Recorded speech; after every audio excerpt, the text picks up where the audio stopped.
plouf. Tic, tac, tic, tac. Ouf. Tagada, tagada, tagada, tagada.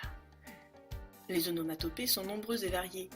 Mais qu'est-ce que c'est exactement une onomatopée? C'est ce que nous allons découvrir aujourd'hui. C'est par là. Une onomatopée, c'est a priori très simple. C'est l'imitation d'un son. C'est un procédé primitif utilisé depuis l'Antiquité. Les onomatopées ont pu donner naissance à des mots.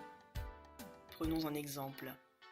Dans les textes grecs, la grenouille s'égosille en quax, quax. Et en français, désormais, elle coasse. Merci grenouille, tu peux disparaître maintenant. Un autre exemple pour votre culture générale. Celui qui ne parle pas grec est incompréhensible pour les auteurs de l'Antiquité. Et sa langue devient une sorte de borborygme. Bar, bar, bar, bar.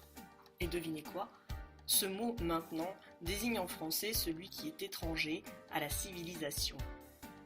Comment sont créées les onomatopées? Il s'agit de retranscrire à travers les sons de sa propre langue les sons entendus. J'entends un son, puis je l'imite avec les sons qui composent ma langue. Dès lors, même si l'on entend les mêmes sons, chaque langue les imitera de façon différente. Prenons l'exemple avec un emblème très français, le coq. Celui-ci va réveiller le village en lançant un magnifique « cocorico » au lever du soleil. S'il prend l'avion pour la Chine et se transforme, il va désormais s'exclamer « wouh wouh wouh wouh », quitte à être confondu avec un chien ou un loup pour un auditeur français. Et s'il reprend l'avion et atterrit au Japon, il chantera « coqui coco ». Et qu'il revienne en Europe et débarque en Angleterre, il lancera à ce moment-là un très aristocratique « cocododoldou » et c'est un procédé primitif qui a pu donner naissance à des mots en français.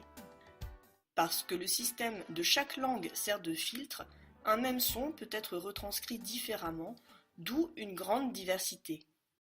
Created using Powtoon.